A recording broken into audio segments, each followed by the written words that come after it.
partir de la experiencia de Brasil, donde había un trabajo sacramental y también un trabajo social muy fuerte, pues uno va desarrollando una sensibilidad con la que me encuentro a gusto, ¿no? Y agradezco que eso, estando en casa, me hayáis invitado a participar de estas jornadas, de estas sesiones, hablando un poco de justicia y paz, dentro de ese curso de desigualdades, fracturas sociales y trabajo por la justicia, y en concreto en esa parte C, el compromiso de la política con los pobres y al servicio de los pobres. De modo que mi idea también es, en lo que planteé, como la bioética es muy grande, centrarme en aquellas cuestiones que pueden estar más próximas, más cercanas de justicia y paz. Y me gustaría comenzar con un par de textos de San Agustín, para presentar un poco esta reflexión. El primero de las confesiones, y tiene que ver con la propia persona, cuando dice Agustín: y van los hombres a admirar los altos montes y las ingentes olas del mar, y las anchísimas corrientes de los ríos, y el ámbito del océano, y el curso de los astros, y se olvidan de sí mismos. Y el segundo texto de la ciudad de Dios tiene que ver con el entendimiento de los individuos unos entre otros. Cuando respecto de la diversidad de lenguas que nos separan a los seres humanos y dificultan comunicar nuestros sentimientos, dice que los hombres están de mejor gana con su perro, ya había animales de estimación, que con un hombre extraño. Con esos dos textos quiero señalar la doble tarea de la antropología en relación con los temas bioéticos, ¿no? El tema es antropología integral y conflictos bioéticos. La primera tarea sería repensar el yo, descubrir los límites, la integración de la persona, buscar la propia aceptación, la gestación de la identidad y la asunción de las propias responsabilidades.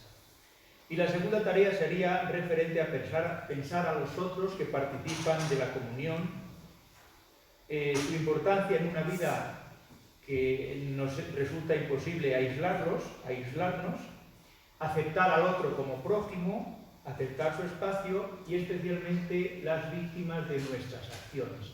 Justicia y Paz se encarga precisamente de reflexionar más de esta realidad de las víctimas. Es posible identificar estas dos tareas como la base de los objetivos del desarrollo sostenible de la Agenda 2030. De esos 17 objetivos, algunos tienen como base precisamente esta doble tarea de pensar a la persona y pensar al prójimo. La antropología es la base de un poco la reflexión bioética. Y en el seno de una ética general, el pensamiento sobre la vida y sobre el ser humano no deja ser una pregunta hecha a la intemperie, ¿no? Como los pobres que duermen en los refugios o bajo los puentes de nuestras ciudades, porque la bioética carece de fuerza normativa y de protección frente a las divisiones casi esquizofrénicas de aquellos que separamos la presencia pública de nuestras acciones privadas. No nos asusta la debilidad de la ética porque es en los conflictos donde avanzamos en la deliberación. Pero al mismo tiempo creo entender que hay un movimiento de buscar una ética que sea útil, que diga algo, que sea atractiva y seductora para la vida de cada día, no una ética solamente especulativa, sino que diga algo a la vida de las personas, ¿no? Que salga del espacio teórico y que llegue a la mente y al corazón de los ciudadanos, que capte los deseos de felicidad que nos constituyen a las personas.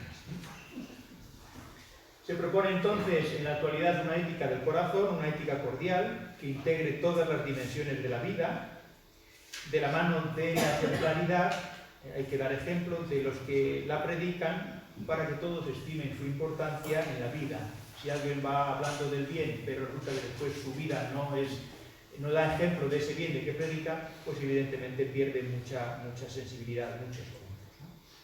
Es una empresa desafiante y peligrosa, sustentada en la búsqueda de la verdad sobre el ser humano, más allá de los principios y de las normas de acción y más allá de los datos que nos reducen a bioquímica, a psicología, a genética o a hormonas, ¿no? ¿Por qué es importante? ¿Cuáles son los orígenes de esta pregunta por la antropología integral? El ser humano que recibe la vida sabe o sabrá que tiene que tomar decisiones. Tenemos que tomar decisiones para vivir en este mundo, protegiendo nuestros derechos, protegiendo los de los demás y en compañía de esas personas con las que compartimos el haber venido a la vida sin haber sido preguntados. Pronto descubrimos la amenaza de lo inhumano, que dicha amenaza es radical, que nunca podremos escaparnos de nuestra condición de vulnerabilidad, de individuos del género humano. Nunca estamos completamente a salvo, nunca estamos protegidos, porque siempre estamos limitados a la limitación y a la finitud. Y tenemos la perspectiva final de la muerte, que es inevitable. El cosmos se nos puede convertir en un caos en un instante. Por otro lado, la biografía personal de cada uno supone que tenemos que tomar decisiones al respecto de nuestra vida y en muchas ocasiones de la vida de los demás. Decisiones que no podemos abandonar, porque tenemos que ser responsables y dar razón de nuestras acciones. La responsabilidad sería un acto ante uno mismo, delante de alguien, delante de otros, por algo, por algún motivo y con algunas reglas. Un acto de la conciencia que busca actuar delante de otros. Y eso hace que tengamos que buscar una antropología, una pregunta por el ser humano integral. Por otro lado, estamos en cambio constante. Los nuevos procedimientos científicos, las nuevas técnicas han sobrepasado lo imaginable, la ficción, y están incorporándose a la práctica diaria de cada día, en las decisiones que tomamos, tanto en los laboratorios como en los hospitales.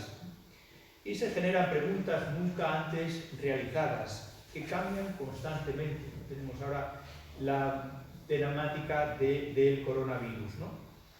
Y en ese cambio constante parecen cuestionar lo que es el ser humano y generan unas preguntas que el pensamiento clásico en el que hemos estudiado no tienen fácil respuesta, ¿no? Estas tres ideas que aparecen aquí: la vulnerabilidad de la vida, la exigencia de ser responsables, de dar razón de ser de nuestras acciones y el cambio constante, obligan a seguir preguntándonos por lo específico del ser humano, por qué es la persona.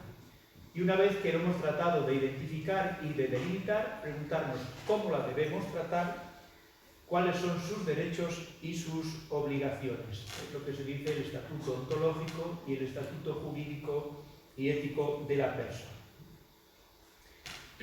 Esta preocupación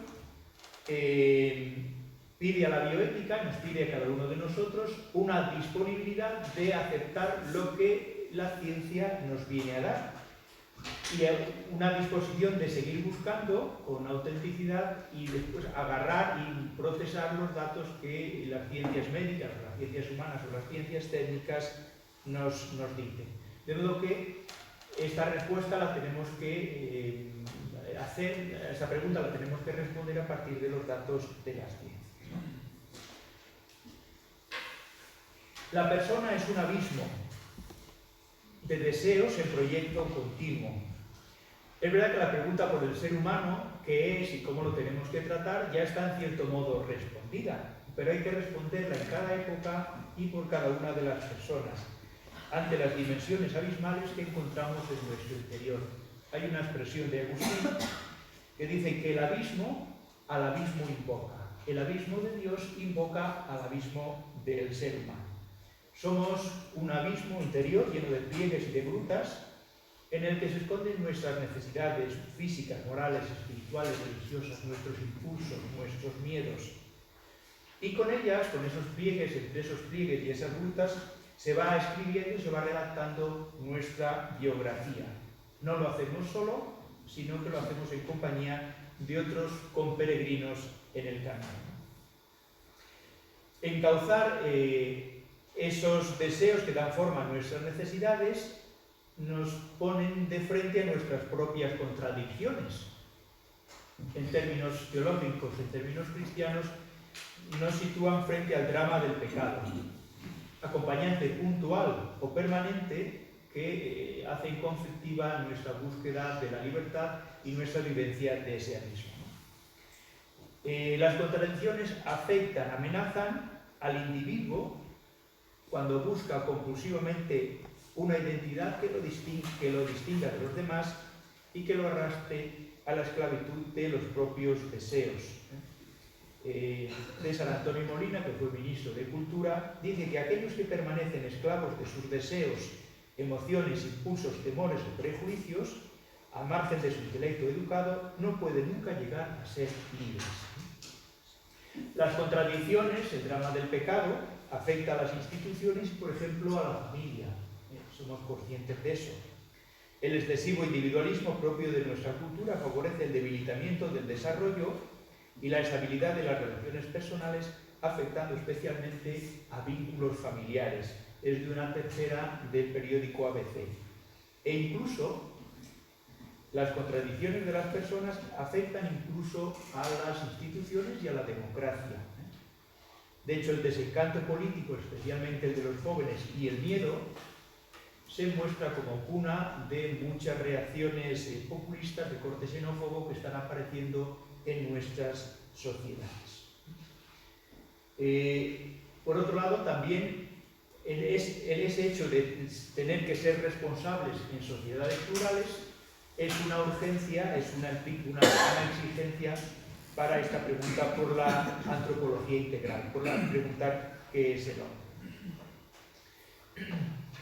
La integración de la persona en la sociedad, del ciudadano en la sociedad, es esencial para captar la porción de responsabilidad que tenemos como sujetos de instituciones.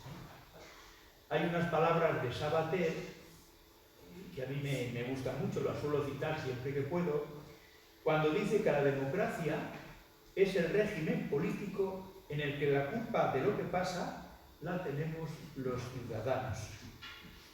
Normalmente esto se olvida en tiempos electorales. Cuando establecemos un diálogo sobre temas políticos, siempre solemos plantear las responsabilidades que tienen los políticos electos, los candidatos, ¿no? Y pedimos y hablamos y dialogamos sobre las exigencias que tienen que hacer, lo que tienen que hacer y cumplir para solucionar los problemas de las naciones. Y no recordamos tan fácilmente, no nos exigimos tan fácilmente nuestras propias responsabilidades al escoger a esos representantes que en algunos casos han dado ya incapacidad de poder ejercer su misión. La madurez en las democracias adquiere rostro cuando se asumen las propias responsabilidades y no solo se exigen las de los demás. Y se superan, pues eso, las ataduras del miedo, la incertidumbre de cruzar mares nunca antes navegados, o se supera cualquier tipo de atadura que nos impide asumir y elaborar proyectos de futuro común. Pensar el ser humano, pensar el hombre, es tener en cuenta que no necesitamos solamente que nos gobiernen, sino también que nos estimulen en la vivencia y en la preocupación por los temas sociales de los que somos responsables. Es hacernos conscientes de nuestros propios deberes, independientemente de los espejismos y de las negligencias de los demás.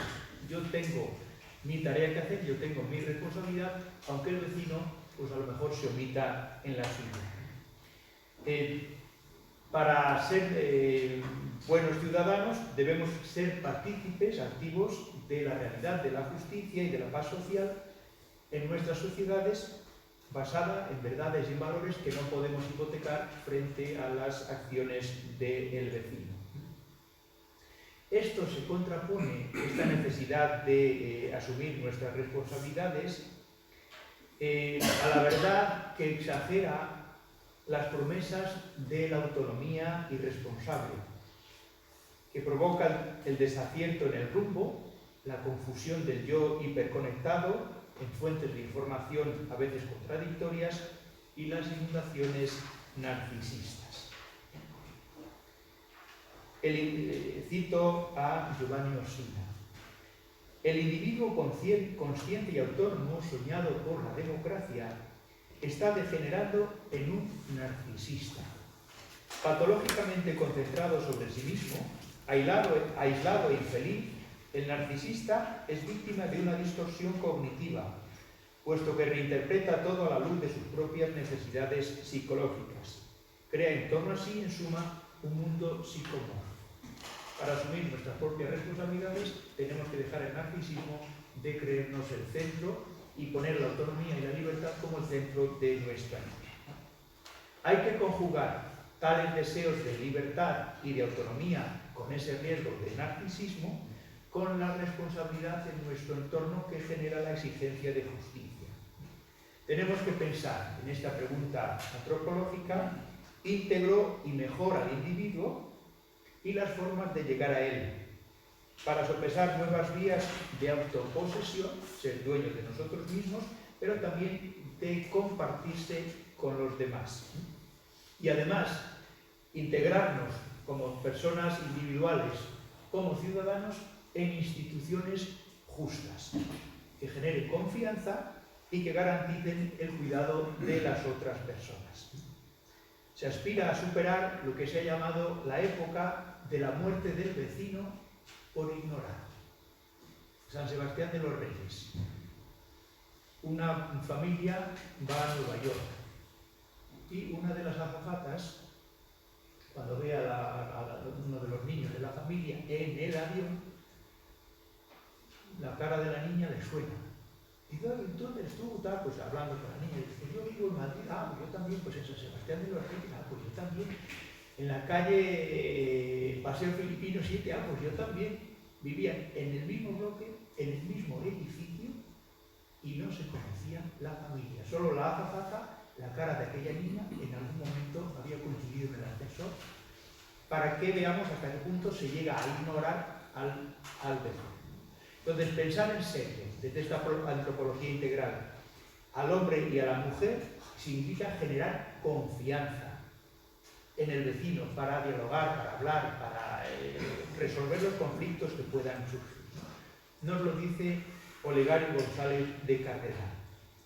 Una sociedad que comienza a pensar que su vecino, amigo o compañero de trabajo pueden delatarle es una sociedad donde está siendo cortada de raíz la libertad. La confianza colectiva en que son el derecho, la justicia y la libertad los que priman frente a la impunidad, la delación, la envidia o la sospecha, son condición de la paz verdadera, tanto de la personal como de la social. Tercer aspecto que origina esta pregunta por la antropología, por el ser humano de cara a la justicia. La provocación de las víctimas. Está más relacionado con la temática de este curso. Y nos recuerda que a veces, pues desde posiciones más o menos cómodas, no percibimos que a veces somos victimarios, no en el sentido fuerte de ser homicidas, sino en el sentido más débil de ser insensibles al dolor y a las necesidades, de hacerse responsable de las heridas de los otros, tal vez provocadas inconscientemente. Uno ve una semana el telediario y queda inmunizado para cualquier sensibilidad en relación con los demás, ¿no? Es lo que en términos teológicos le llamamos pecado estructural, ¿no? Hay un filósofo, un sociólogo, Innerarity, que lo plantea así. Los principales problemas a los que se enfrenta hoy la humanidad tienen el carácter de problemas planteados por un sistema interdependiente y concatenado, ante los cuales son ciegos sus componentes individuales.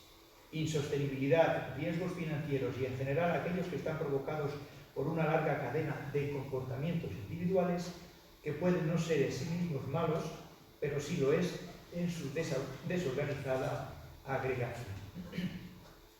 La parábola del buen samaritano pone sobre la mesa precisamente esta realidad de ciudadanos cuyas primeras necesidades no pasan por tener en cuenta a los que se encuentran a la orilla del camino. leída de inicio con ojos de fe, hoy también se está leyendo en el mundo civil desde una razón no excluyente de los religiosos. Una reflexión que tenga como centro el ser humano incomodará, incluyendo a toda persona que sufre las consecuencias de la injusticia en nuestras sociedades. Mientras existan colectivos excluidos al margen de los procesos decisorios, no serán sociedades del todo y para todos humanas, ¿no? Los otros, la preocupación especial que tienen de preocupación especial para justicia y paz, especialmente los vulnerables, aquellas personas de las que se podía dudar de su no ser por motivos diversos, son el termómetro que marca la temperatura de un cuerpo social sano, en el que todos somos homo mendicans, todos somos homo mendicantes, que diría la Zambra. En esta preocupación por las víctimas se está incorporando la preocupación por las víctimas del futuro, los que recibirán los frutos de nuestras acciones, y esa preocupación también es bienvenida para la justicia y la paz. Y también la urgencia de los cuestionamientos actuales.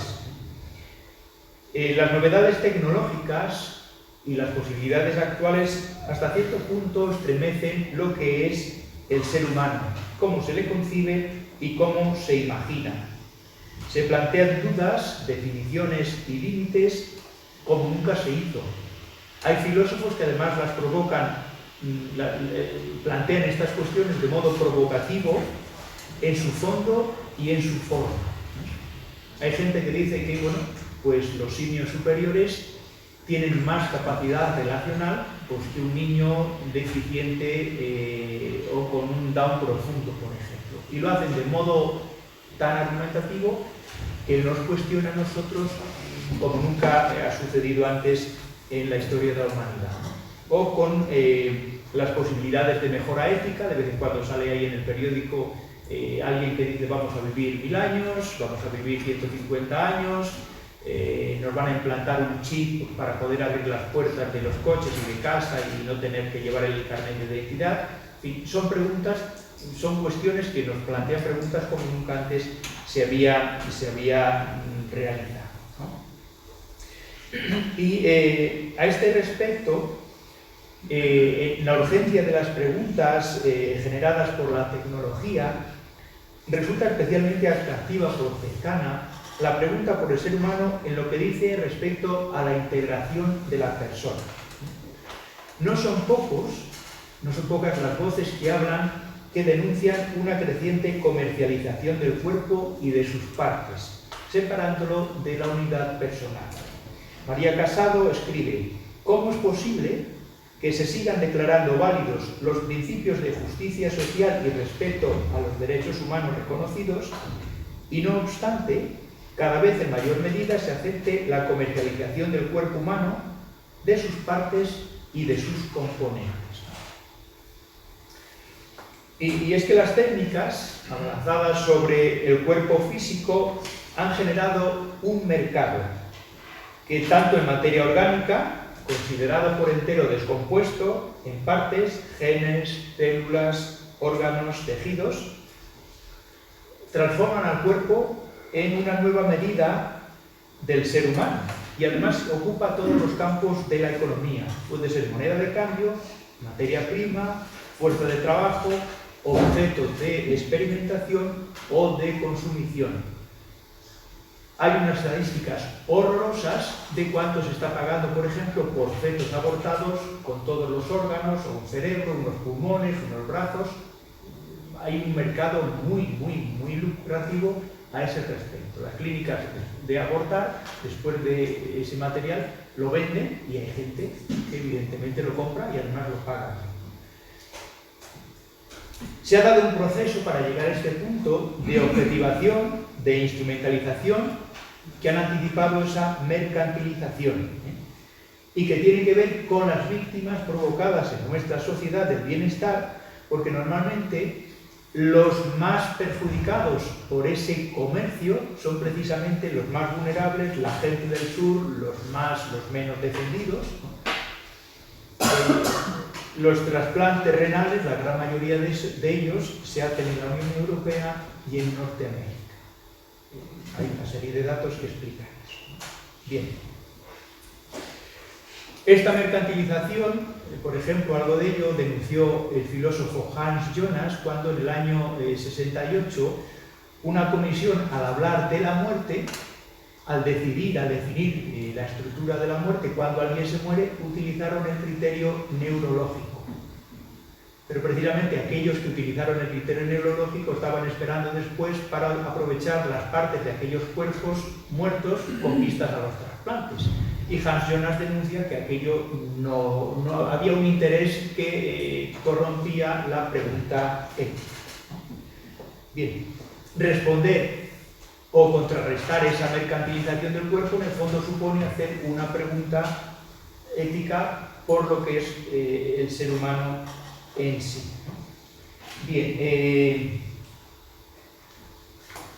hablábamos de conflictos bioéticos.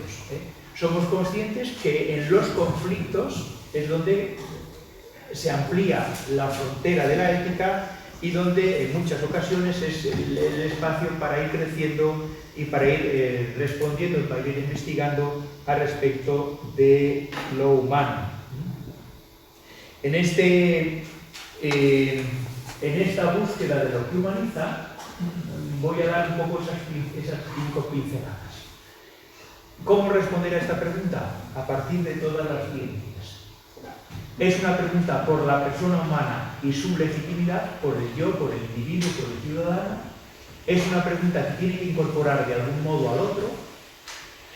Es una pregunta, la que humaniza, que no puede perder el deseo.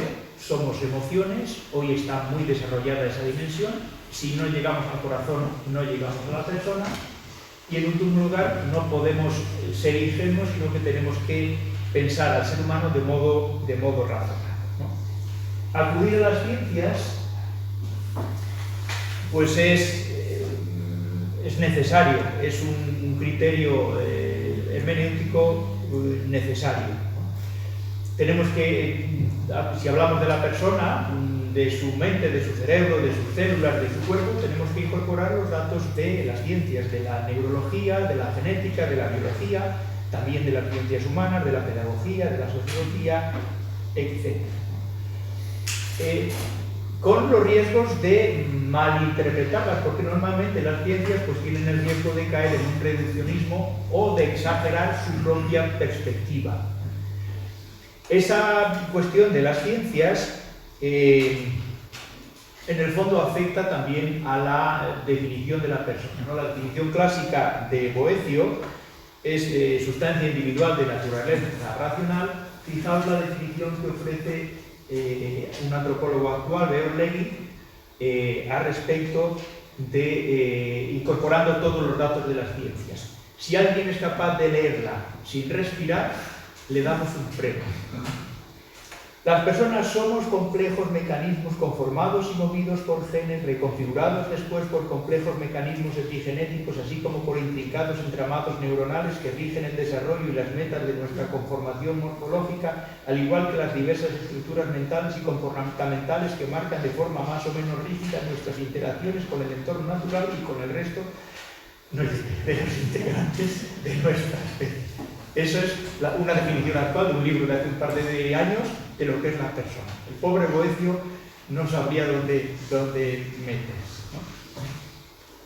Aparte de esto, como no es fácil utilizar las ciencias para responder lo que es la persona, se habla también de persona no humana en relación con los simios superiores, de persona digital o persona jurídica para los robots, ¿no? Sabemos, tenemos que conjurar el riesgo que tiene la ciencia de ese reduccionismo empirista y hay que articular esa incorporación de las ciencias, también las humanas, al debate público. Las ciencias humanas tienen que reflexionar con los datos que las ciencias naturales nos dan y hacerlo de tal modo que no sea solo propiedad de los científicos o propiedad de los políticos, sino que ese debate que incorpore todas las ciencias tiene que ampliarse a un espacio público. Fijaos, una cosa que no aparece aquí, es que esta tarea de conjunción con las ciencias humanas, a ver si aparece, lo está haciendo también la teología. Ha salido hace un mes y medio, 2 meses, un documento de la Pontificia Comisión Bíblica. Yo todavía no lo tengo porque no hay manera de conseguirlo, que lo manden desde Italia, si todavía no está ni siquiera en las librerías, sobre antropología bíblica. Y la Biblia, los estudiosos de la Biblia, nada más ni nada menos que la Pontificia Comisión Bíblica, se comunicó qué es el hombre, tratando de actualizar conforme a estos conocimientos científicos la lectura de la Biblia. Entonces, una primera idea para responder qué es el ser humano es acudir a todas las ciencias, ¿no? La segunda idea es preguntarse por las personas. ¿Qué es aquello que nos constituye como personas? ¿Cuál es la esencia de la persona? Tampoco es fácil. Fijaos, hace unos años, un juez argentino, para liberar a una orangutana que estaba en un zoológico, utilizó el recurso del habeas corpus y liberaron a la mona del zoológico para llevarla a una reserva brasileña. Y entonces el argumento que utiliza es que la tal mona es una persona no humana. ¿Por qué?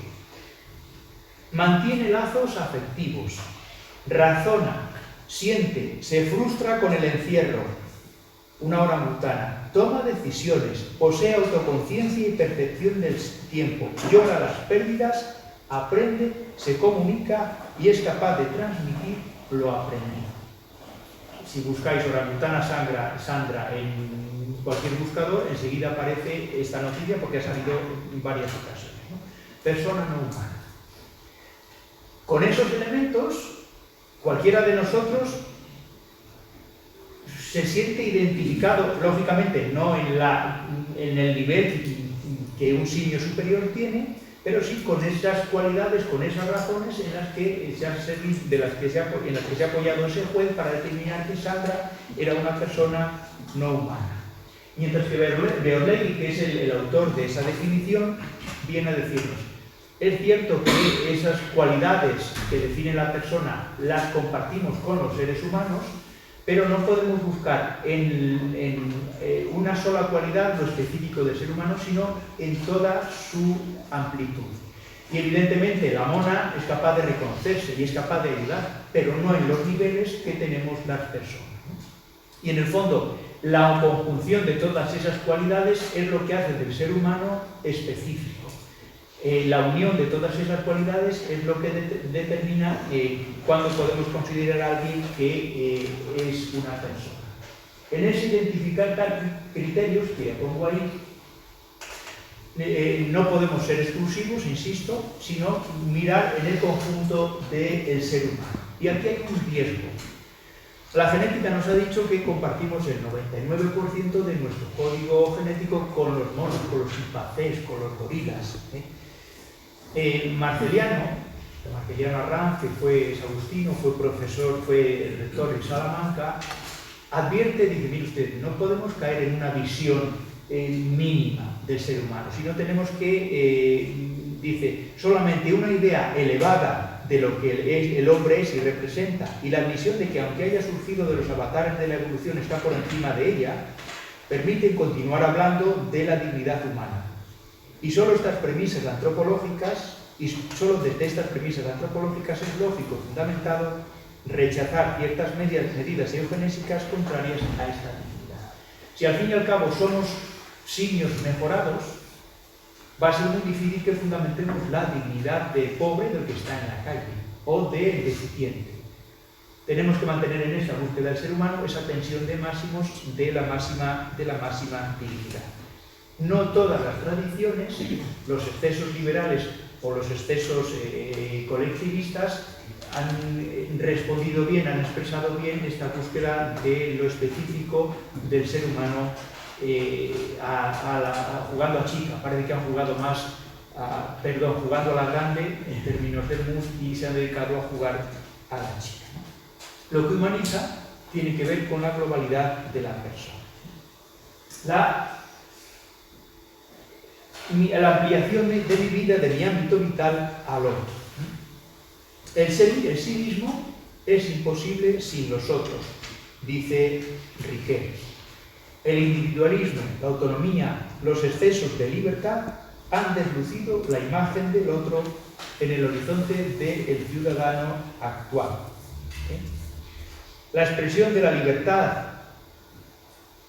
canalizada desde la autonomía médica, por ejemplo, no cabe duda que es un gran adelanto, que es un gran avance y que nos abre muchas posibilidades y nos hace ser responsables de las decisiones que se toman en relación con nuestra propia vida.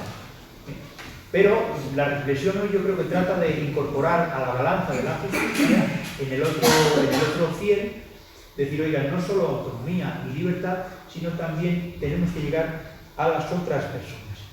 En virtud de que de nuestra capacidad relacional somos un totum relacional. No podemos vivir sin los otros. Y de algún modo somos responsables de los otros, de algún modo ellos también son responsables de nuestra vida y la reflexión actual está caminando un poco por ahí. Lo que humaniza, lo que nos hace personas, pasa por el espacio del otro, del vecino, del ciudadano que de algún modo tiene que ver conmigo, que me extiende la mano para pedirme o para darme ayuda, que forma parte de mi espacio, que me incomoda, pero con el que convivo. Si no respondemos bien a esa dimensión relacional, no encontraremos adecuadamente al ser humano, no nos encontraremos adecuadamente con el ser humano. ¿Qué es un hombre? ¿Qué es un ser humano que desea? Nos constituyen nuestros deseos crean nuestras necesidades, nuestros deseos nos marcan, nuestros deseos forman parte de nuestra biografía, afectan a nuestras decisiones. Bueno, pues cada vez son más frecuentes las llamadas a reeducar nuestros deseos. En términos del Papa Francisco, si habéis leído Amoris Laetitia, apostar por otro estilo de vida o lo que él llama conversión ecológica. Hay que descentrar al ser humano de la voluntad de autonomía, de centrarse solamente en sí mismo y llegar a su corazón y en ese corazón incorporar a los demás. Somos responsables, dice el filósofo Delio Arteta, de nuestros sentimientos, porque somos responsables de cultivar o rechazar las ideas que alientan estos sentimientos y sus consecuencias. Es verdad que nuestros deseos, en ese espacio de lo ámbito, del escenario de lo público y lo privado, pueden ser lugar un foco de conflictos. Y en ese caso, donde se den esos conflictos, ahí es donde viene el espacio de justicia y paz, para decir que tales conflictos hay que solucionarlos por el grado de justicia y de la causa política que impulsa, por la singularidad del momento y la circunstancia en las que se apliquen. En ese deseo que somos, hay que incorporar la presencia del otro. En el fondo se trata de responder a la pregunta ¿quién es mi prójimo? ¿Cómo tengo que interactuar con él? ¿Qué gano con ello? ¿Y cuál es mi beneficio también en incorporar al otro? Está expresado normalmente en los ordenamientos jurídicos en clave negativa, por ejemplo, cuando el Código Penal sanciona el delito de la omisión del deber de socorro. No es suficiente que el Código Penal nos castigue si omitimos el socorro a los demás, sino que la reflexión hoy trata de incorporar precisamente a ese otro sin necesidad de una exigencia legal, sino porque forma parte de mí mismo y entra en mis deseos, en mi modo de pensar y de decir. Con ello, ¿qué es lo que estoy diciendo?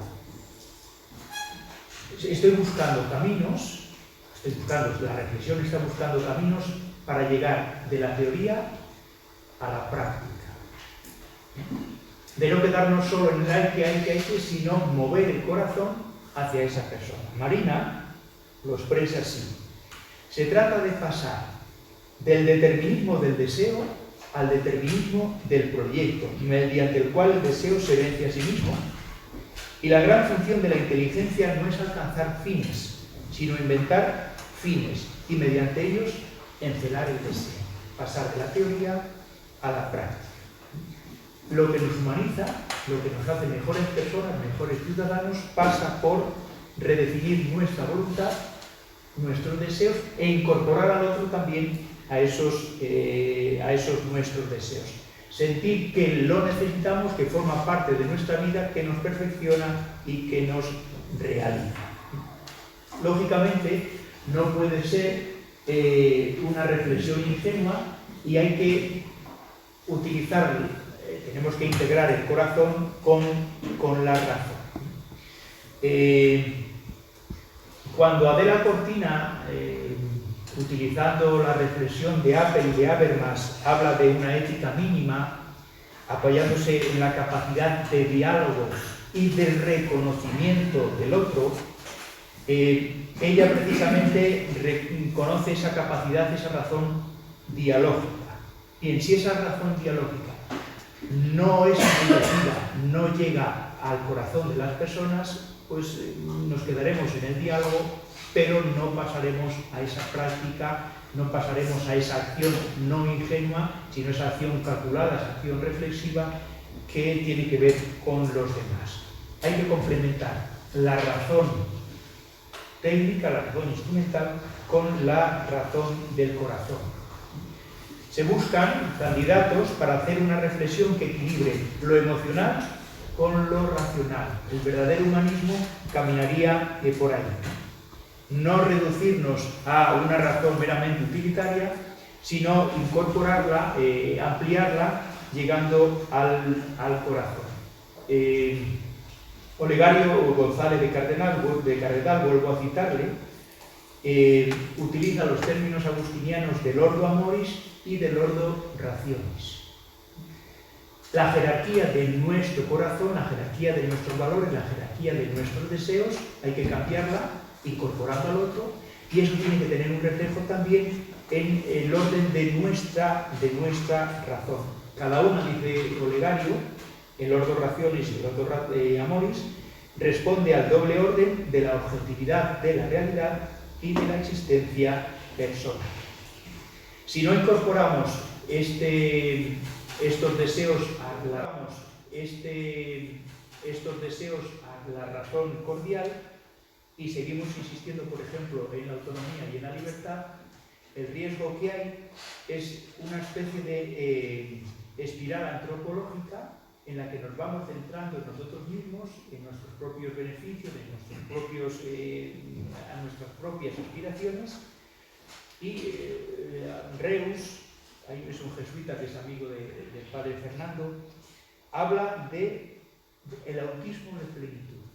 Caeríamos en el autismo de plenitud. Yo estoy bien pagado de mí mismo, yo me doy los likes a mi propia vida. ¿Por qué? Porque no he conseguido incorporar, no he conseguido salir de esa espiral casi de autodestrucción que me centra solamente en mi interior, ¿no? Entonces,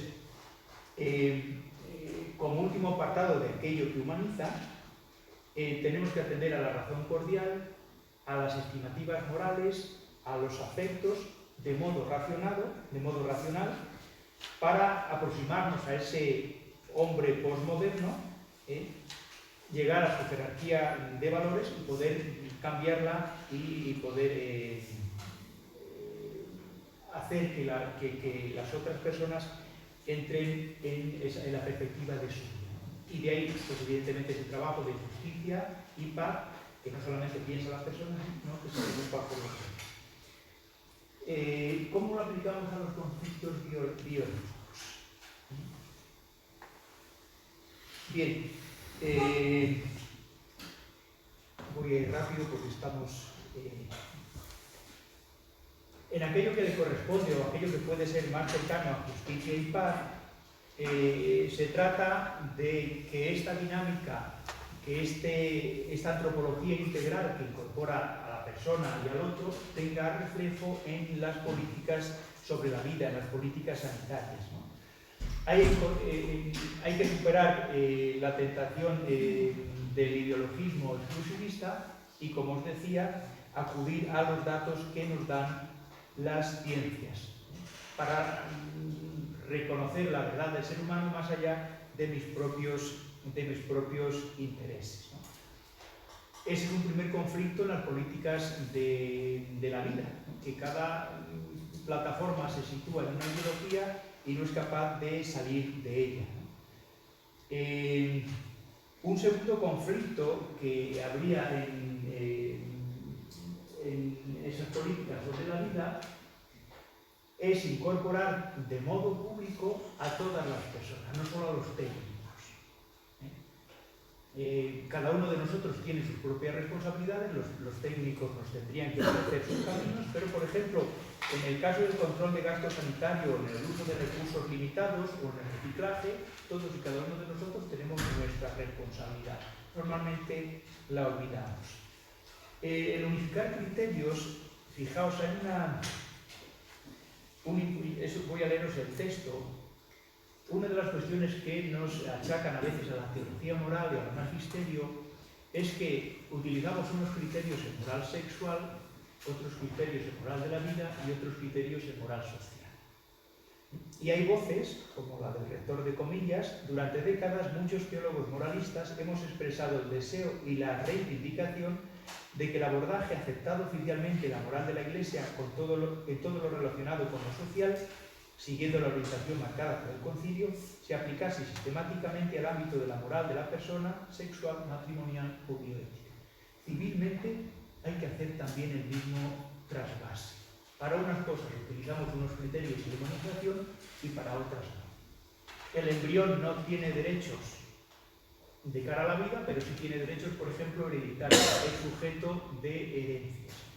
Entonces, es una de las tareas que hay que hacer en este ámbito de las políticas sanitarias. Y hay que llegar también incluso a las instituciones, no solamente a las personas, no solamente a los técnicos que elaboran la reflexión, sino también a las instituciones, ¿no? La sociedad actual es una sociedad del desamparo.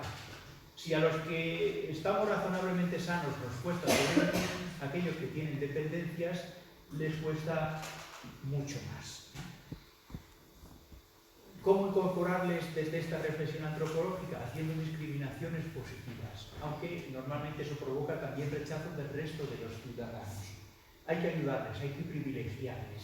¿Por qué? Porque no les ha tocado la lotería de la vida, no han sido maltratados, ¿no? Voy un poco más rápido. Entonces, esa necesidad tiene que estar presente, porque en el fondo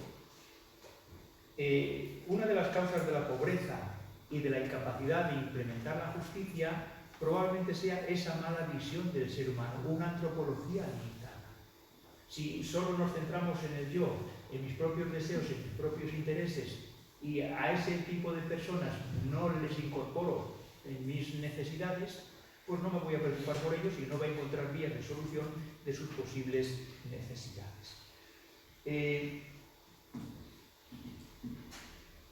Hay un informe de la OCDE del 2009 centrado sobre la bioeconomía. Pone una agenda de trabajo para el año 2030. Y entonces, en cuestiones de bioeconomía, habla de producción primaria, de cuestiones de salud y de industria. Hacer nuevos productos biofarmacéuticos, vacunas, nuevas especies animales y vegetales, el dominio del ADN y del ARN, el trabajo con las células madre, etc. Bueno, pues ese informe no distingue los animales de los seres humanos. En el fondo, ese informe lo que nos está diciendo, o lo que está mostrando está buscando pistas legales ¿para qué? Para autorizar que el cuerpo humano esté disponible a beneficio de otros. Que se instrumentalice el cuerpo humano en relación con las exigencias de los demás. Antes lo decía, ha habido una objetivación, después una instrumentalización y una mercantilización. Con las células madre ya no solo se utiliza lo que hay, sino se crean nuevos humanos vivientes solamente para investigar. Pues trabajo de justicia y paz es denunciar eso Y fijaos que esto es esencial, por ejemplo, en esa instrumentalización del cuerpo humano para cuestiones de identidad, de género, para la legalización de la prostitución, para el tráfico de personas, para la experimentación con personas. Si no hemos integrado bien el cuerpo dentro de la persona, si lo manipulamos, las consecuencias de eso son tremendas porque vienen una serie de implicaciones muy importantes precisamente por esa mala gestión y esa bioviolencia, ¿no? En relación con el fin de la vida, ni os cuento, ¿no? Bien, sobre todo por causa también esa violencia al fin de la vida. Fijaos, todo el tema de la criogenización, de gente que no ha asumido sus propios límites, que no ha descubierto que bueno, pues la muerte está ahí, y entonces si dicen yo a usted le entierro en hielo y le cobro como en Valencia 100.000 euros, si uno los tiene, los paga. Fruto un poco de esta desintegración en relación con el cuerpo. Y en relación con el trato con los animales y con la naturaleza,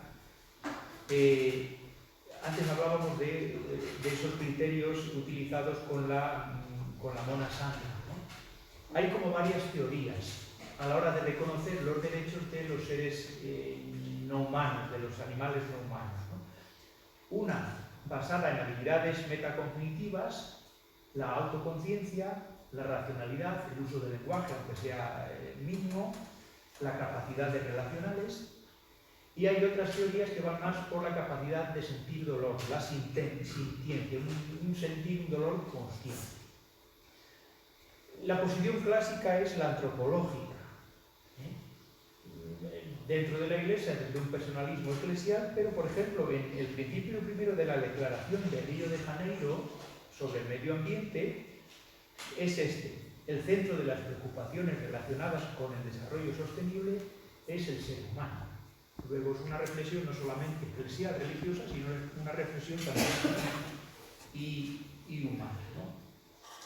Y además, cuando hablamos, por ejemplo, de una reflexión antropocéntrica, al Papa Francisco no le gusta esa expresión.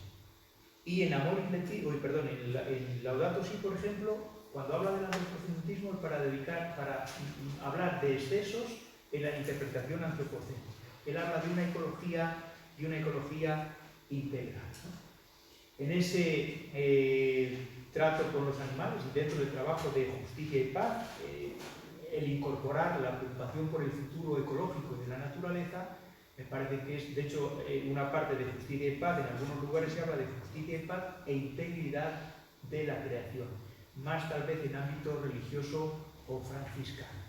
Es incorporar la creación, el mundo de los animales en relación con el ser humano, nos parece también pues, que es un elemento positivo.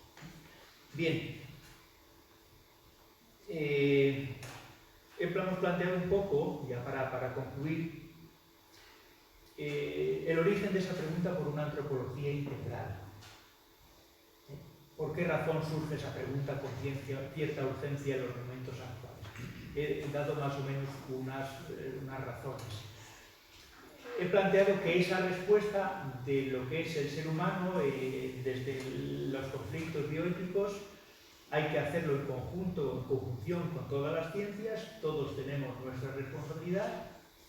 Es una pregunta por lo específico del ser humano, no buscándolo tanto en una sola cualidad, sino en su globalidad.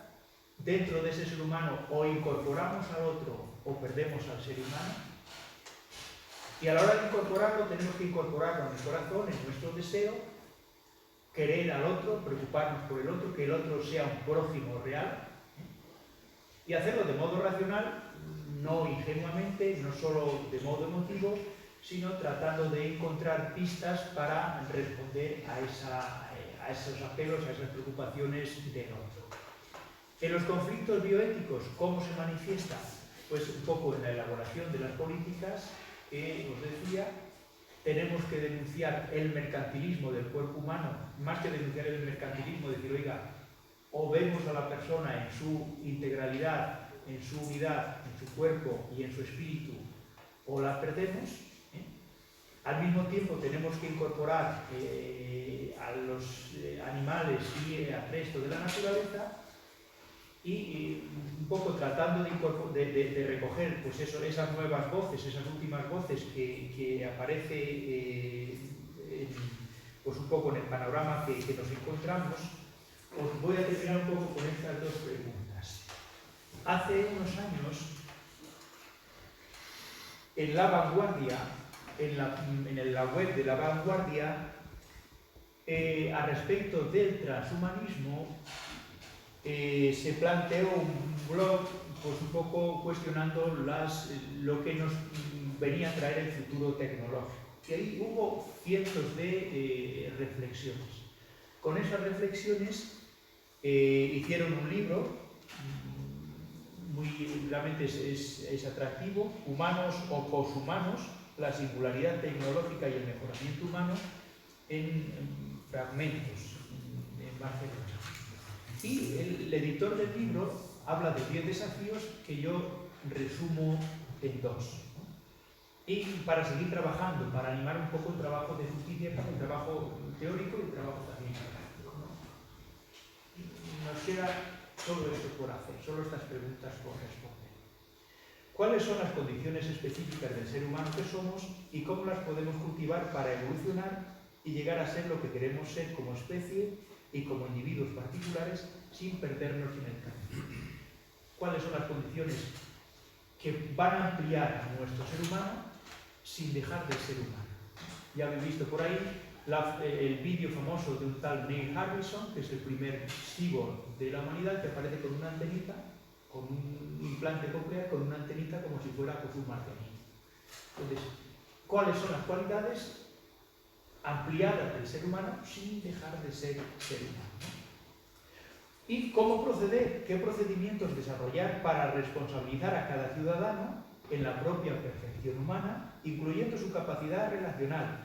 ¿Y cómo implicarlo en el desarrollo, al menos mínimo, de unas condiciones humanas dignas para los demás en un futuro mundo sostenible y respetuoso con la naturaleza y con todos los seres en ella presentes? Tenemos trabajo por hacer. Muchas gracias.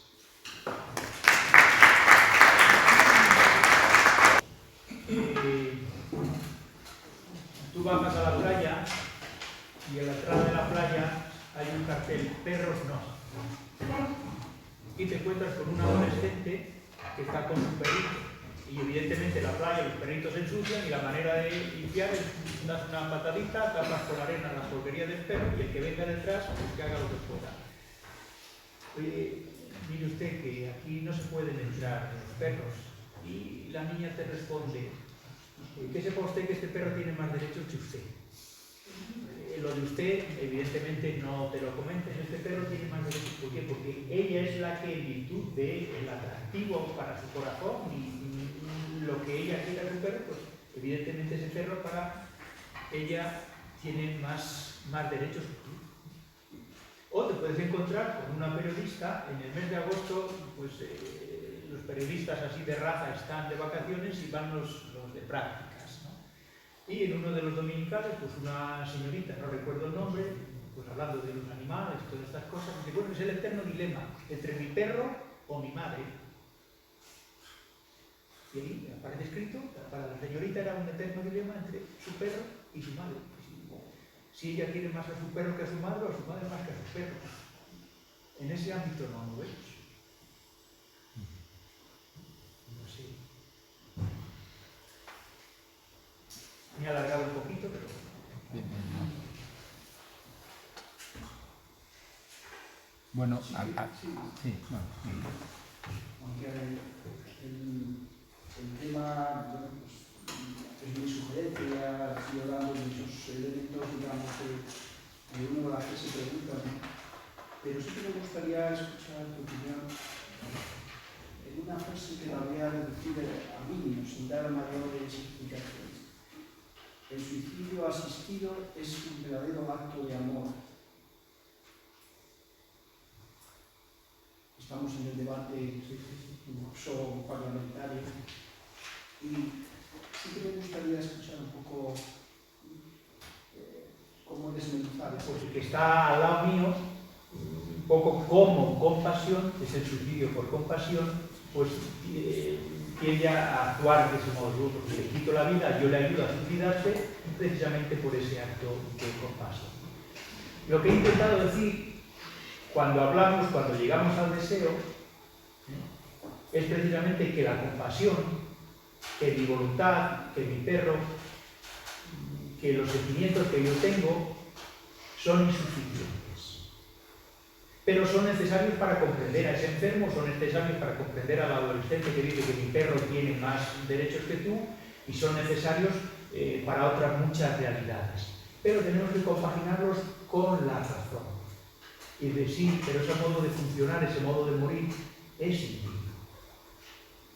¿Por qué? Porque aunque tú puedas suicidarte, a lo mejor no es justo que otras personas, no todo el mundo puede acceder a eso. Y, además, al pensar el ser humano desde la realidad del otro, he tratado de decir que, de algún modo, yo soy responsable de la vida del otro y el otro responsable de mi propia vida. Si en lugar de ser responsable de esa vida, caminando juntos, me la quitas, no estoy actuando desde esa dignidad del ser humano. Pero si cabalgas en los términos que estás utilizando, no quiero salir de ahí. El ser humano, y partiendo de una frase que además fue motivo de una gran polémica entre un tomista muy afundado en la Universidad de Oxford y entre un hombre de derecho, que plantearon un gran debate sobre el concepto de autonomía y el concepto de libertad. Y me gustó una de las expresiones que en ese debate tenían, que era que la vida es sagrada, pero es sagrada en tanto en cuanto tiene dos valores sustanciales, que es el concepto de autonomía y de libertad. Entonces, si has dicho de manera muy simpática, es verdad, nos han hecho nacer, no hemos pedido permiso, no hemos dicho aquí estamos y queremos vivir.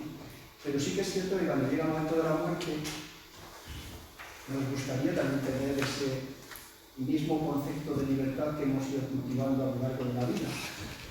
Y en esta experiencia que he querido traer a tu consideración, me parece que también hay un acto de suprema libertad, incluso de amor.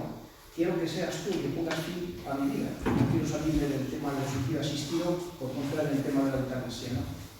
Y de los cuidados paliativos. Pero voy a ese gesto. Entonces, no podríamos aceptar que el mejor valor que puedo poner en un caso que además está siendo motivo de juicio dentro de muy poco tiempo, que es el acusado de violencia de género a este hombre que quedó al final, ¿no? Haciendo caso de la voluntad de su mujer, decide tomar la medicación en sobredosis y se produce su fallecimiento, ¿no? Y avisa a la policía y todo lo que conocemos ya. La definición la ha tomado de él, es el que dice que esto es un acto de amor después de 35 años de una enfermedad totalmente degenerativa. Entonces yo me pregunto si no estaríamos también en ese concepto de valor sagrado que es la vida, pero dentro del ejercicio de lo que es la autonomía y la libertad. Sí, la tradición, por eso he comentado que hay dos tradiciones, la liberal y la colectivista, la que no ha expresado exactamente bien, yo creo, lo que es el ser humano. La liberal ha exagerado la autonomía y la libertad, y la colectivista la entrega un poco al Estado, a la colectividad. Entonces, lo que yo un poco voy leyendo y la reflexión que se va haciendo en este sentido, a mí me da la sensación de que eso es que, por ejemplo, eso ha venido más de la tradición de Estados Unidos, un poco en relación con los principios de la bioética, los 4 principios, la autonomía, la justicia, la beneficencia y la no maleficencia, pero eso, por ejemplo, la realidad europea, mucho más sensible a esa dimensión social, no es suficiente. Yo es lo que he tratado de mostrar, cómo esa concepción de la persona como autónoma no refleja bien la antropología, lo que es el ser humano en sí. ¿Por qué? Porque pierde esa otra dimensión más social de responsabilidad y de caminar juntos con nosotros. Es verdad que responde a los deseos de una persona que está sufriendo, la razón cordial. Pero es verdad que hay que compaginarla, hay que pensarla, evidentemente no podemos ser insensibles, decir, no, está usted malito, no estoy malito, no, estoy al final de mi vida, estoy en un momento terminado. Hay que pensarla no solamente en esa situación, sino un poco lo que es en el ser humano en sí. Si no, yo creo que nos faltaría algo. Y fruto de esa mala antropología, de esa deficiente antropología, pues se da un poco, si quieren, esta sacralización de la autonomía o de la libertad. Se me ha olvidado comentar a ese respecto de la vida sagrada. A veces han puesto sacralidad de la vida con la calidad de vida, ¿no? Y un poco nos han rechazado las personas que somos religiosas en ese debate, en ese diálogo. No son contrapuestas, sino que caminan juntas. Y además hay una lectura, he intentado hacerlo a lo largo de todo este rato, una lectura civil de términos religiosos con los cuales yo creo que podemos sintonizar bastante bien. Por ejemplo, desde ámbitos religiosos vimos que la vida es un don. Michael Sandel, desde la filosofía, que es un filósofo muy famoso, también habla precisamente de eso. La vida es un don. No desde la fe, sino desde la misma capacidad y las mismas posibilidades de vivir. Nos han arrojado a la vida, hemos surgido sin que nos hayan pedido permiso, pero eso también lo podemos ver como un don. No en clave religiosa, sino en clave humana. Pero sí me parece que no es... Sí, cuando él habla de don que se posee y se cultiva y se decide sobre qué se quiere hacer con ese don. Me traigo a un texto que además es de un antiguo profesor de este estudio, que es el Pablo Turrado, en un texto que tiene sobre antropología religiosa, que habla de la vida religiosa como un don, y un don que se posee que hay que cultivar, que utiliza la misma terminología. Entonces, yo mantengo que me parece que en ese momento sigue siendo un acto de amor, el tema de esa colaboración, digamos, de que hasta aquí hemos llegado y además hay un acto autónomo de decisión. Entonces, creo que la palabra que utiliza el diario ABC hoy me parece que es impropia. No quiere entrar, o desde mi punto de vista no quiere entrar a esa otra dimensión que, bueno, pues dentro del contexto de lo que ha sido la charla de hoy, se podía también encajar. Y un poco referente a este tema, solamente es indicarlo que estoy leyendo ahora en una revista dedicada completamente al tema de la eutanasia, que está en las clases. Y como tú dices, un poco en esta línea, la estoy leyendo ahora y he leído algunos artículos, me falta este, ¿no? Pero la revista eso, porque seguramente la conoceréis algo, ¿no? Vamos, a mí me está encantando algunos artículos que he leído con sus diferentes puntos de vista y ahí intervienen, vamos, los autores, los profesores o los articulistas, gente de bastante prestigio, pues entre ellos Victoria Kant, Juan Marcial, Picaza, no sé si Marcial Morales escribe también alguno, bueno, en fin, moralistas, teólogos y Hanskin, bueno, Hanskin lo cita un libro suyo que se acaba de conocer solamente, hay eso no lo digo tampoco al final, que escribe algo referente a la postura de Hanskin a sus 90 años de modificar, que tiene, en fin, un poco en esta línea, y me parece muy interesante por si sobre este tema que está tan actualizado también en España políticamente, se está ahí socialmente. Pero ahora estoy leyendo si alguien tiene derecho a pasar de plano. En cualquier caso, y enlazando con esa otra pregunta, el Papa Francisco ha recuperado una idea de una jerarquía de valores, una jerarquía de verdades que tiene origen conciliar en el ámbito ecuménico. Si se empeñan en llevar adelante una ley de la eutanasia o del suicidio asistido, sí podemos dialogar, y mire, que a mí me parece indigno, es más indigno que alguien me mate, pero yo me quiero morir, me tiene que matar usted. Es más indigno eso que yo tomarme mis propias pastillas. Entonces, yo no sé, evidentemente las dos situaciones son malas, las dos situaciones no corresponden un poco con la realidad, con el pensamiento, si quiere, religioso. Pero dentro de la autonomía no es lo mismo que yo me suicide que alguien me mate, que alguien me quite la vida. Sí, estamos jugando, estamos un poco en la raya, en el borde de la mesa, pero esa jerarquía de verdades en el ámbito religioso está también presente y con ello se puede, y hay más autonomía en un caso que en el otro. ¿Que se empeña? Pues igual tendremos que decir, oiga, pues entonces en vez de regular la eutanasia, regule solo el suicidio asistido, porque al fin y al cabo salvamos el valor del médico, no sé si, o del sanitario que tiene que poner la inspección. Perdón, yo quizá por cercanía me ha llamado la atención, aunque sé que la derivación es un poco diferente, cuando ha dicho que para que la vida sea considerada sagrada tiene que constar de valores fundamentales como es la autonomía y libertad, ¿vale? Yo tengo aquí un ejemplo muy gráfico. Mi hija no es autónoma ni tiene libertad, tiene un grado de dependencia, de deficiencia de un 80 y tantos %.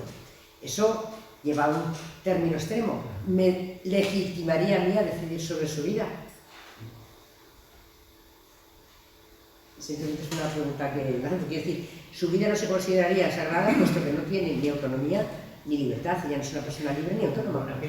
Si se legisla, si hay políticas que se legislan pensando solo en la autonomía y en la libertad, habría algún riesgo. Lo que he intentado comentar es que la dignidad del ser humano no solamente está en la autonomía y en la libertad, sino que hay que incorporar pues, esa preocupación por el otro. Claro, quiere decir que y sobre todo, en el caso de justicia y paz, de algún modo por las víctimas, no ser insensible.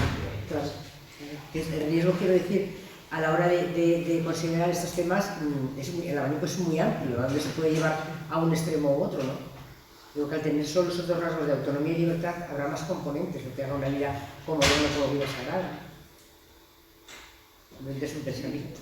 Tiene más autonomía y más libertad un pollito recién salido de un huevo que a lo mejor un bebé. Claro. O sea, esta gente llega a exagerar un poco esa dimensión, solamente para hacernos pensar y para provocar.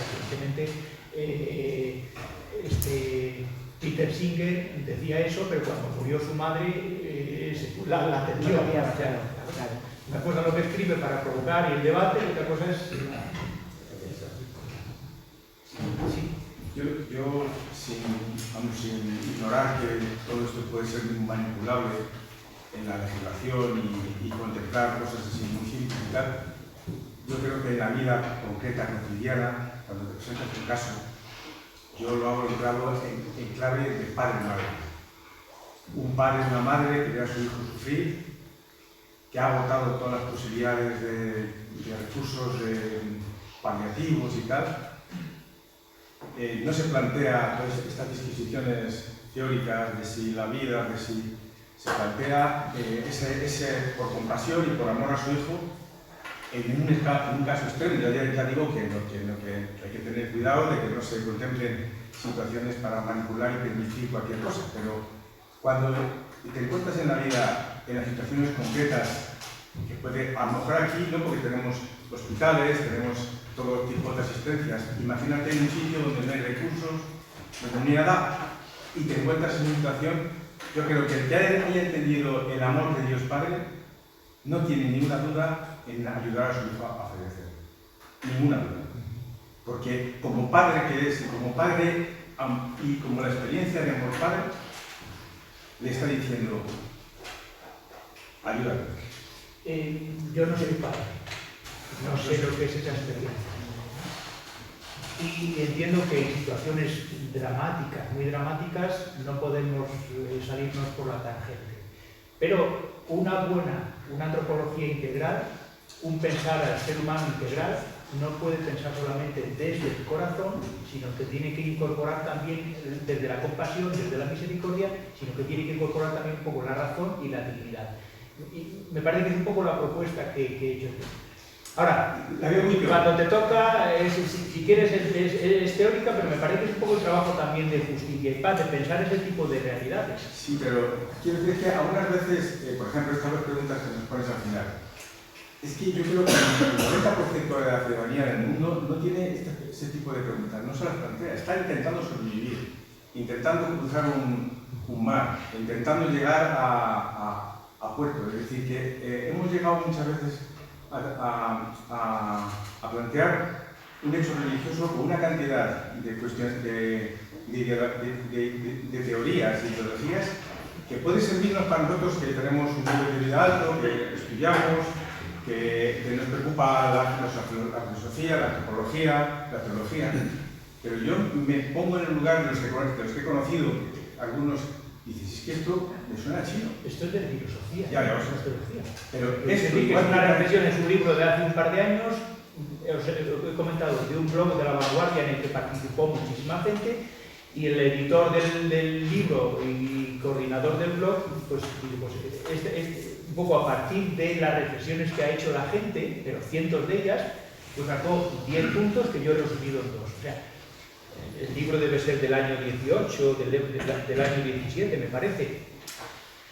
Pero todo esto está hecho por Pero esto personas... es necesario, aunque después cuando lleguemos a la realidad tendremos que actuar por compasión y haremos lo que podamos, pero... No digo que no descarto que esto es necesario, hay que avanzar en el conocimiento, en la reflexión, en la filosofía, pero es que yo veo que la mayor parte de las personas del planeta está sobreviviendo, está intentando llegar al día siguiente, comer ese día, donde los cuestionamientos de ese tipo que hemos hecho ahora aquí, tanto por la charla que hemos hecho hoy y tanto como el planteamiento que se ha hecho ahora de la eutanasia, que yo digo, pues es que esto yo creo que nadie se podría pensar que debo, estoy muriendo, es que igual que pasa, por ejemplo, en situaciones de guerra, cuando uno ha caído y sabe que si no que le van a torturar si le captan y está hecho polvo, y algunas veces hemos visto en pues, se le ayuda a morir porque los otros le van a... Es decir, que hay situaciones extremas que son aquellas en las que realmente uno tiene que responderse honestamente, porque evidentemente aquí en Europa tenemos medios paliativos que podemos dejar sedado a la persona que está sufriendo y se muere sin darse cuenta, perdiendo la conciencia prácticamente, y se muere en 2 o 3 días. Pero son temas que nos llegan, ¿eh? Uno va al hospital y dice, tengo que poner hacer un implante de no sé qué con células madre. ¿Y son de embrión o no son de embrión? ¿Y los cosméticos que utilizamos, cuál es el origen de esos cosméticos?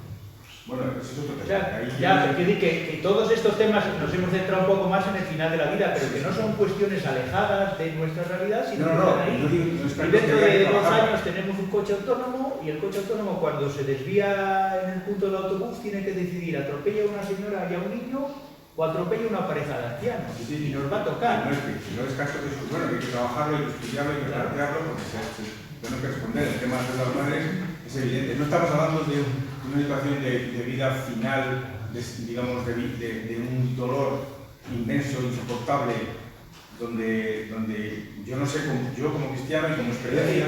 Desde los años 60 se permite la sedación palativa, por lo menos entre los católicos, sí, desde Pío XII. Sí, lo que pasa es que en ese caso, ya te digo, que aquí tendríamos, no tenemos disculpa, tenemos esos medios. Hay montones de sitios en el mundo donde no hay esos medios y la situación es dramática y no podemos ir con nuestros esquemas ideológicos y decir, no puedes que sufra hasta el final y que tal, no podemos ir así. Estuve 7 años en Brasil, alguna cosa así rara sí he visto, sí, pero eso no significa que no haya que pensar este tipo de cosas en la realidad en la que estamos, incluso de justicia. La valía de estas no lo descarto, pero digo que ese, claro, algunas veces constreñimos a las personas con unas conclusiones que dices, entonces, ¿qué me toca? ¿Sufrir hasta el final? Hombre, hay que ser un poco, decir, que estamos perdiendo algunas veces, yo lo veo en algunos determinados ambientes de la iglesia, como viven en sitios que tienen la luz pagada, la calefacción pagada, no se preocupan de si van a poder comer al día siguiente, empezamos a filosofar, empezamos a hacer elucubraciones, y dices, es que el 90% de la población pide una interpretación que no te comprende de nada. Lo que le estás contando no te entiende nada.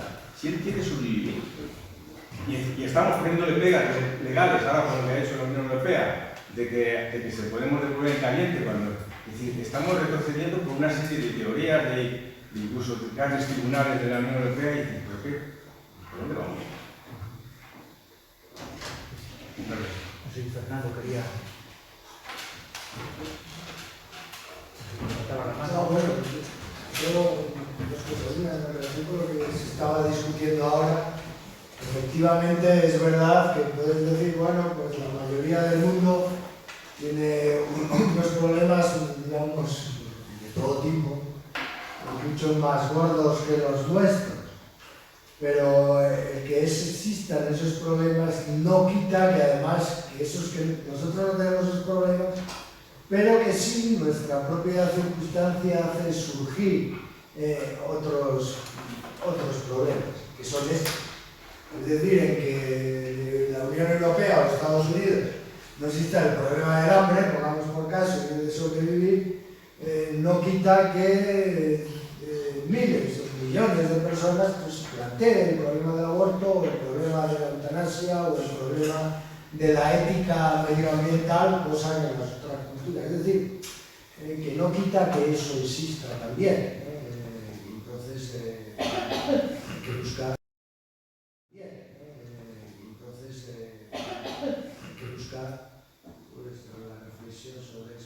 Yo solo quería decir en relación con lo anterior que hay un problema capital, en mi opinión,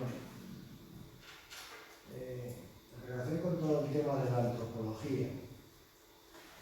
Y es que en toda la tradición cristiana, pero no es una tradición cristiana, en toda la filosofía clásica de toda la vida, desde Aristóteles y de antes hasta hace 4 días, la realidad eran 3. Es decir, una cosa es la naturaleza, otra cosa es Dios y otra cosa es el hombre. Y cualitativamente era distinto el ser humano del resto de la naturaleza. En el caso cristiano, bueno, el ser humano es el único que se puede relacionar con Dios. La imagen y semejanza, el único con el que Dios habla. Es absolutamente, cualitativamente distinto al resto de la creación. La naturaleza es, como dicen todos los documentos vaticanos, la casa donde vivo. Es decir, yo no soy casa, yo vivo en la casa. Y claro, hay que cuidar la casa. Eso es otro asunto. Sin embargo, el problema actual básico de la antropología es que en grandes sectores de toda la filosofía contemporánea, en algunos sectores, no todos, porque también hay sectores incluyentes que coinciden con la visión clásica, Haber no sería el tipo evidente de esto. Pero vamos, en grandes sectores, esta distinción cualitativa del humano respecto al resto, que has citado algunos, se quita. El ser humano es un ser natural más. Este es el gran desafío que tenemos. Es un problema de decir cómo tengo que cuidar la casa común, sino que tú no eres más que otro ser vivo cualquiera. Y esto hay grandes sectores de la filosofía que lo están defendiendo. Y en gran medida, en mi opinión, volver a la pregunta antropológica, este es el gran desafío antropológico que tiene, en mi opinión, el cristianismo. Hacer ver que cualitativamente distinto, el ser humano es distinto al resto. Vive con el resto, pero no es igual.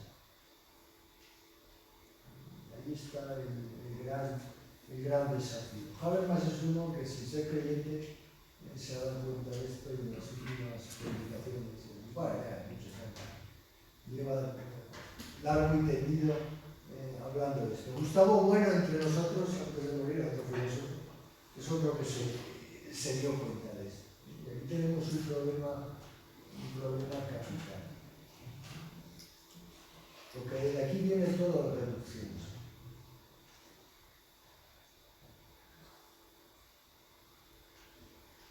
Bueno, pues oye, yo nada, agradecerte esta charla, este diálogo.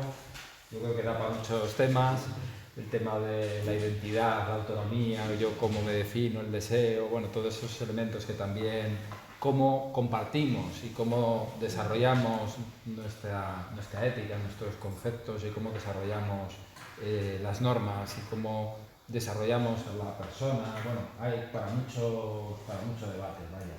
Pero bueno, creo que tenemos que acabar, darte las gracias y bueno, pues nos vemos dentro de 2 sábados, de 2 martes, que parece que es el 10 de marzo, con Santiago Álvarez sobre, bueno, propuestas de acción social en relación a la reducción y reparto de los trabajos, empleo garantizado y renta básica.